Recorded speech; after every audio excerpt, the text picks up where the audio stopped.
Now, please join me in welcoming John Gingrich of Accenture to present the first award for the Magical Team.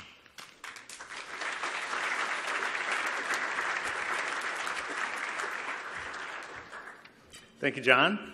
Hello, and what an honor to be with you all to present the Magical Team Award. Understanding and respecting the power of collaboration and teamwork is embedded in our culture, so this award truly speaks to us, and very happy to be part of the presentation. In any organization, every so often, a team or division comes together to exceed already lofty expectations and takes the world by storm. Individual focus is put to the side for the greater good of the team, which serves to further solidify their strength and resiliency. This team rose to the challenge, and they absolutely nailed it. Accenture continues to have the honor to work with this organization, and I have witnessed firsthand the power of their strength in numbers approach, which helped create this magical team. We are so pleased to be presenting the 2017 Magical Team Award to the Golden State Warriors. Let's welcome assistant coach Mike Brown, who will be joined on stage for a conversation with television analyst Jim Barnett. Guys, come on up.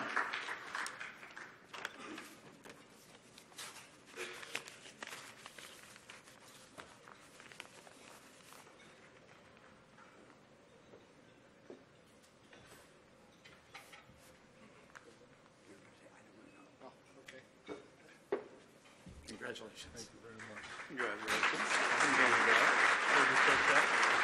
Jim, come on up. We're going to take a picture. We're going to take a photo of it, huh? Okay.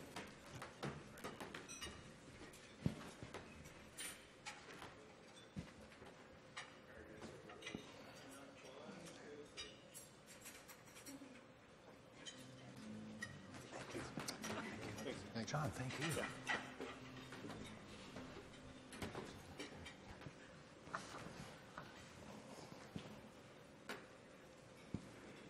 Good evening. I never made it to the ESPYs, I never made it to the Emmys, but I've made it to the Churchills. And it's pretty good. It's pretty exciting.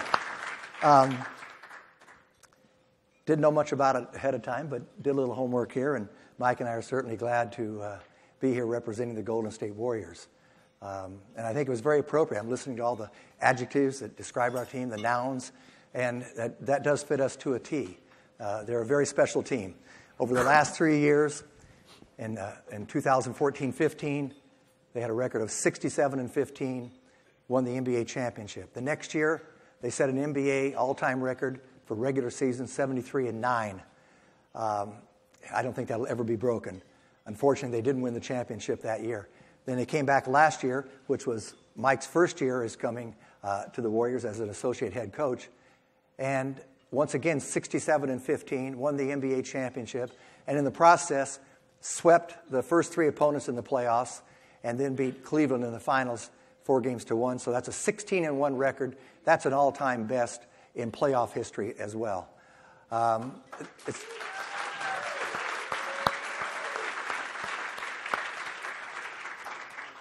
They produced two-time MVP Stephen Curry. They've added last year. And we can see it. We'll talk with Mike how that integrates, bringing in a former MVP and Kevin Durant. They had 4 All-Stars this year.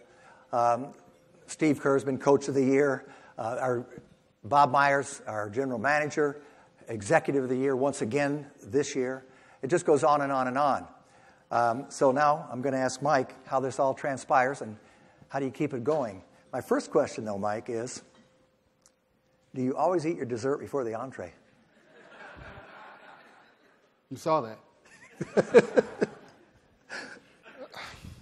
Well, I knew we were going to come up here. I wasn't quite sure the order, so I figured, okay, why not eat the best part of dinner before I got up on stage? So it was just an aberration? No. Anyway. It happens every once in a while. Okay. The Magical Team Award, I think that kind of says it all and captures the essence of the Golden State Warriors. You came on this last year. I've been around a long time with them. I think they're unique. I've been around the NBA since 1966. Was there anything that surprised you about this team put together, and the coaching staff and the way they run the operation that you didn't know before? I've been with a lot of teams, a lot of different organizations, and some successful, some not. Some successful, maybe not record-wise, but as an organization they were. And another one that comes to light is the San Antonio Spurs. I was with them for 3 years and part of a championship team in 2003. The biggest thing that kind of surprised me about this organization is how laid back everybody is. And when you talk about truly being in a family environment, which a lot of companies, a lot of organizations talk about, there are a lot of different definitions. This organization is about as close to being a family as any that I've been a part of. And because they're truly, in my opinion, a family, that's where the laid-backness comes in. You can be yourself. You don't have to put on a front that you're working harder than the next guy just to keep your job or to get a raise or because that's what you're supposed to do. Everybody knows what their job is. Everybody does their job. Nobody's looking over your shoulder. But while you're doing your job, you have fun with one another. Yeah. And we, from the top on down to the bottom, we truly, honestly have fun with one another. And one more thing that was different for me when I joined the organization is they told me that I knew where the practice facility was. I was down in the coach's locker room, which is down where the players' locker room is, and the gym and all that. And one of the video guys is like, "Coach, I'm going to take you up to your office." I said, "Okay, my office is upstairs." I had never been upstairs. And I said, "Okay, I'll follow you." And we go up the stairs, and we walk. Once we get to the top of the stairs, we walk into this huge open room, and literally everybody's in there. From marketing to community relations to so on and so forth. And at first, again, I was with good organizations and so on and so forth, but at first I was a little taken aback. I'm like, my office is with everybody else in the organization? Normally it's the coaches are at the practice and the players at the practice facility, and everybody else in the front office is wherever that may be. And I was a little skeptical at first, didn't know how it was going to work. And Jim, I love it. It's not just is it a family atmosphere amongst our team, the players, the coaches, the training staff, and all that, but literally everybody else. I mean, I enjoy going to practice. I think more so I could socialize with all the people in the front office than the actual practice, because they're great people. So it's a fantastic organization from that standpoint. Mike's been a head coach in the NBA, 6 years in Cleveland with the LA Lakers, been around for 20 years. And it's interesting, when he got hired, I just remember I was there at the press conference, and Steve Kerr, he wasn't talking about X's and O's and how much expertise that he has and how he can relate to the players himself or whatever, but he was saying he wanted him on the staff primarily because of relationships. He's a good guy. He's fun to have around, knows what he's doing. And that's what they do, try to create. They create relationships. It's not all about having the best ability, perhaps. No, it is. It's about enjoying one another, enjoying the process. And if you're able to do that, away from, in our business, the X and O part or the actual practice part or the actual game part, if you can enjoy one another, the right way, then, the sky's the limit. NBA players have a lot of money, make a lot of money nowadays. They have huge egos. They've got a lot of power. How do you get them to buy in? Even someone who may be on the outside in other teams may have a bad reputation, and yet somehow you can bring them into your organization and they assimilate very, very well. What's the key? How do you get them to buy into all this? It's talking to Joe Dumars, who's a guy that played in the NBA. He's a Hall of Famer, and He's a general manager of the Detroit Pistons, and when they've won a couple of championships, he's a guy that is one of my mentors. And a few months ago, and what he told me reminds me of this organization. We were just talking about jobs, different head coaching jobs, and so on and so forth. And he said, Mike, if you ever get another opportunity, to interview for a head job, he said, I know if I'm interviewing you, you'd have a real good chance of getting that job if you come into my office and we sat down, and the first thing that you tried to get across to me is how you're going to embrace or lay down the foundation for a great culture. He said, I'm not worried about the X's and O's. I'm not worried about how hard you're going to work and all that other stuff, because if I didn't think you were a hard worker, or if I didn't think you understood the game of basketball, like most people do, because, everybody's played basketball for the most part since they were in second, third grade. And so everybody, to a certain degree, understands the nuances of the game. They have a feel for it. And he said, if I didn't know those things, you wouldn't be in my office anyway. And so what I'm looking for is, hey, what are you going to do to establish something that will last long term? And, when you talk about Joe and Rick and Bob and Steve, you talk about leadership. In my opinion, those guys have laid a terrific foundation down culturally here. And for Steve, again, in my opinion, it started with one key player. And a lot of people are going to say, oh, I know, Steph Curry. No doubt. Which is close, because you talk about a fantastic human being. He is top of the list. But it was Andre Iguodala.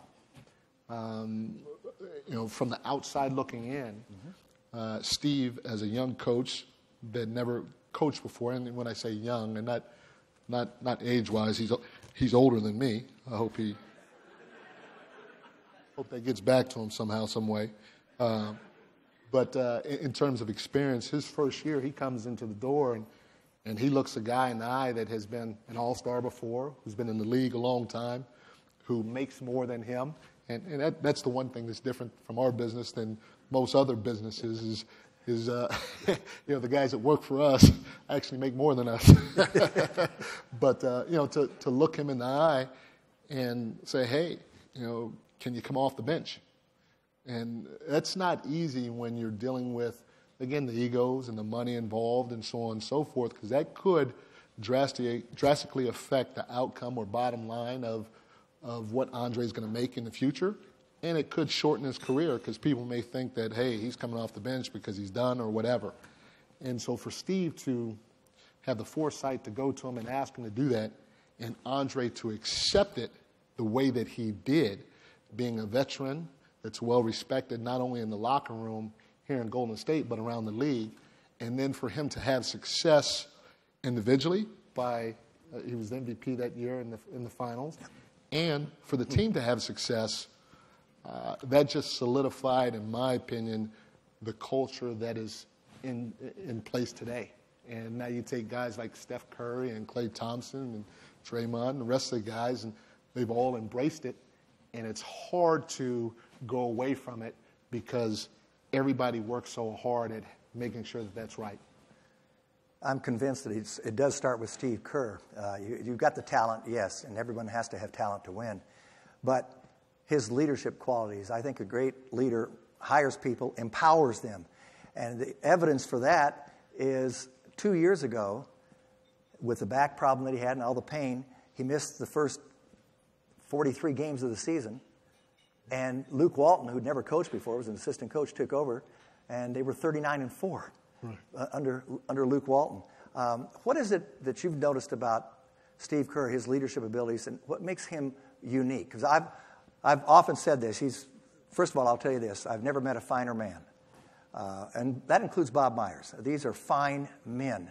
I'm proud and fortunate to be a part of that organization in the small part that I am. But I've often said, I used to say about Steve Kerr that he could be the governor of California, and now I'm convinced he could be the president, but that's another story. So, what is it? You said that. I said it. What is it about Steve that is so special? His ability to communicate amazes me. Yeah, no doubt. I'm going to throw his name in the mix one more time, but going through the years of being in the NBA and working for San Antonio, I worked for a guy named Greg Popovich. Pop, in my opinion, he's the best of all time. Now, I wasn't around when Red Auerbach was around and so on and so forth. So in my opinion, it's Pop. And the one thing that when people ask me, why do you think he's the greatest coach of all time? My answer is short and simple. He's the best people manager that I've ever been around. And, I coached Steve actually in San Antonio, so I had a relationship with Steve over the years. And, and now working for him the first time or being around him in this capacity was a special year for me because he is a fantastic human being. And now to work for him throughout the course of the year, you get to know him in a different light. And, I can't sit up here and say that Steve is the best X and O coach out there. He's good, but is he the best? I don't know. He's a great person, but the one thing I do know about Steve is he is up there with Greg Popovich in terms of being the best people manager that I've ever been around or that I've ever seen even from afar. And in any business that you're in, if you are or want to be a leader, it's not necessarily about whether or not you know a ton about the business or not. In my opinion, in today's world, you have to be able to manage people and their individual spirits or personalities. And Steve does that phenomenally, exceptionally well. And part of that is his communication skills. His communication skills are off the charts. I mean, I've been coaching for a long time, and every single time that he addressed the team this year, again, I'm speaking for myself, I was locked in. And I was locked in not just listening to the message, but I was locked in to see how he delivered the message and how long the message was and what were his different points and, whether or not, he had certain body languages during certain points and so on and so forth. And I learned a lot from him as an experienced veteran coach, just watching him communicate with our group. And, part of that, we were talking a little bit about this on the ride down, is he has an emotional intelligence that, some people say it can be taught. I don't know if it can be taught at the level that he has it. He just has, he has a feel for each individual person in that locker room that is off the charts. And he knows how to take what he feels from each person because, you have 15 different players and they make X amount of dollars. And so that's 15 different personalities that you have to kind of get to buy into the message all at once the same way. And he's able to do that based on his emotional intelligence that he has and the feel that he has for the group as a whole and for each individual person in that room, which is remarkable. So you cultivate that culture, and that's why you can bring people in like Kevin Durant and assimilate them right into the whole system, and then everybody buys into that. We have a little less than a minute, and you mentioned Stephen Curry. He is very special. Can you tell us not what he does? We know what he does on the court. We know how he can shoot like nobody else in the NBA and probably the history of the league. But his leadership, how he does that, and how do the players look to him for his special kind of leadership? Steph is a quiet leader. He'll maybe every once in a while speak up and say something. Our most vocal guy is... Oh, my gosh, these guys know us.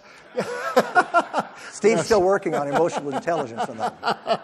No, Draymond is our most vocal leader, which is what we need. We need his toughness and and so on and so forth. But Steph is a guy, a lot of guys on our level, even though they make a ton of money, they're in a ton of commercials, you see them on TV all the time, they're not as secure with themselves as you would think when it comes to being around their peers and or in pressure situations.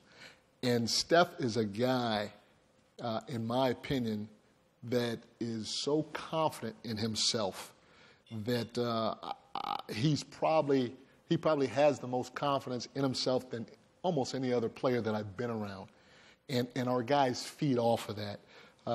And when they feed off of it, it gives the rest of our guys confidence and reassuredness and a calmness that, again, it's hard to be taught. So he's somebody that, from the outside looking in, you see him making a lot of threes and making all these big plays. But in pressure situations, when it's on the line or anytime Steve's getting on him or anything like that, he's a guy that accepts anything and everything graciously because he's so sure and confident of himself. And that's a unique attribute that not many people truly have. Thank you, Mike. Thanks for sharing. And I think that's our time. Thank you for making the Golden State Warriors, our team, the most magical team. And I think for over the next few years, I don't know who the other competition is. They probably could win the award again. That's what I'm expecting. Well,